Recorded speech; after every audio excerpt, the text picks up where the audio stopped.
Good evening. A 7-day NHS promised by ministers might not be workable, according to warnings from senior civil servants shown to Channel 4 News. The documents reveal an extraordinary amount of unanswered questions and gaps in planning, despite the Health Secretary's determination to say junior doctors are wrong about their alarm bells. His own officials have plenty of their own. It is one of the government's key election commitments, a 7-day NHS to be delivered by the Health Secretary Jeremy Hunt by 2020. Hospitals and GPs accessible every day. But now there are warnings from within the Department of Health itself over the risks with this policy. Documents leaked to Channel 4 News and The Guardian newspaper show that civil servants have very real concerns over the 7-day NHS policy, how it will be funded, how it will be staffed, where the evidence and data is for such a policy, even what the impact will be on the NHS overall. Yet the government has repeatedly dismissed concerns, including from its own Public Accounts Committee and from the King's Fund think tank, over staffing and funding for this policy. For the past 12 months, we have pushed the government on what their plan is for this. However, to see today in black and white that not only has the government disregarded the advice from numerous leading healthcare organisations, they've also chosen to ignore their own risk assessment is alarming and incredibly unnerving. Yet it is clear from these documents that the Health Secretary himself and the new health ministers have been warned. One document that we've seen, dated the 25th of July, is the Risk Register for 7-Day Services programme. It includes the risk that there won't be enough money to meet the deadline for the complete rollout, that there isn't enough data to track performance to ensure the policy can be delivered, and crucially, that it won't be possible to find enough skilled staff, meaning the full service cannot be delivered. A second document, marked sensitive, also says there are risks that the detailed costs of delivering in hospitals, including accurate estimates of additional workforce requirements, are not understood early enough. This comes following evidence of serious gaps in hospital rotas even now, and amidst claims today that thousands of operations and appointments are to be cancelled in a bid to stop the NHS buckling under this winter. Yet in another document, Building the Evidence Base, it is clear that no impact assessments have yet been done into how 7-day services will actually affect hospitals, GPs and urgent and emergency care. The pledge for a 7-day NHS was at the heart of the bitter dispute with junior doctors, leading to unprecedented strikes. The most striking revelation is the fact that this 7-day policy is the antithesis of what a health policy should be. A health policy should be like any other intervention in the NHS, any new drug, any new treatment. It should be based on evidence.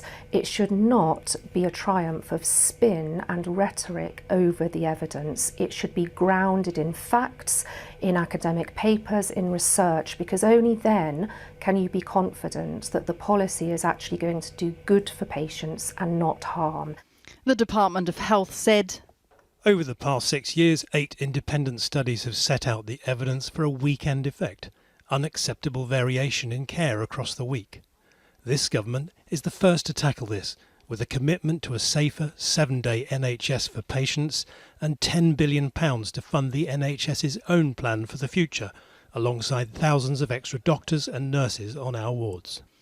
But what is clear from these documents too is that ministers have also been warned that lack of staff and money could in the end mean this key government promise of a 7-day NHS being in place by 2020 may not be met.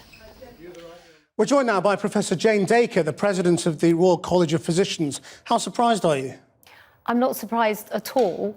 Our fellows and members, the physicians in this country, have been telling us for at least the last couple of years that there are not enough doctors to deliver the service as it is now. And so it doesn't surprise me that we can't deliver the service with an extra 2 days. Now, let me be clear about our thoughts on a 7-day NHS, which is that we would welcome it. We would be very keen to give the same quality of care for patients 7 days a week as we're able to do in 5. But at the moment, we're struggling to deliver good quality care over 5 days. So to just expand that to 7 days and expect the quality to be the same is it's not surprising that there are problems. Isn't there going to be a certain amount of just expected gripes from people who don't want to change the way they're doing things? There always are gripes with people who don't want to change, but I don't think that's the case now. I think people are working hard. They are able to and would be willing to work across 7 days. But it's difficult to deliver the quality of care that you need across 2 extra days without 2 extra days worth of people to deliver that service. I mean, the government's saying we've given £10 billion of extra funding. If that doesn't do it, what does? Well, I think it's a bit more complicated. I think that the patients that are coming to the NHS, the patients that are coming to emergency departments and are being admitted to hospitals these days are older. They're sicker, they have more than one problem.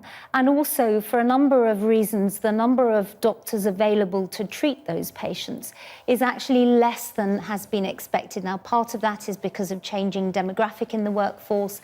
Part of it is because of changes to immigration law. So actually... Less than expected, but more than it was. More than it was. I mean, the number of doctors is going up. Yes, but it's going up in small terms percentage, but actually it isn't enough to deliver the service.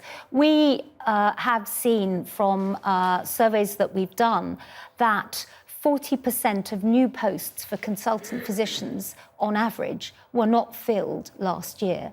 So the trusts, the hospital trusts, say they need those doctors. They advertise for those doctors, and there aren't enough suitably qualified applicants. We still don't know, do we? I mean, what's going to happen with the junior doctors dispute? Where do you stand on that? I mean, you know, if you were advising juniors now as to whether to continue their strike action, what would you say? I would tell people to think very, very carefully about the effect of whatever they did on patient care. And I think at the moment, the NHS is in a very difficult position with funding, with being overstretched, with difficulties in staffing. And so I think people should think very, very carefully before doing something that might compromise patient care. Do you think they're right in terms of their concerns? Because they're the ones who've been warning that this 7-day plan isn't workable before we saw any of these leaks. I think that their morale is very low. I think that there are gaps in their rotas. There's no doubt that there are gaps in their rotas. And there's no doubt that there are not enough doctors to run a 7-day service at the moment. However, I think a lot of their concerns about the junior doctors contract are actually to do with non-contractual issues, and that's to do with the morale of the workforce. And that's not actually to do with the delivery of a 7-day service. Were you as shocked as many of them were that Jeremy Hunt was reappointed Health Secretary? I don't know. I'm not able to comment on that. I mean, you've got to go into the department and deal with these people, haven't you? Absolutely. And actually, Jeremy Hunt and I and the junior doctors all want patient care to be better across 7 days. We need to work more effectively together to do that. And I would say that at the moment, to be able to do that, I think that we need more doctors. I think that we probably need more nurses. We also, if we want to work 7 days, need more than just the doctors at work at the weekends. We need pharmacists to deliver the drugs. We need occupational therapists. We need physiotherapists. And so if we're going to increase to a 7-day service, we need to be resourced, and we'd be delighted to do it.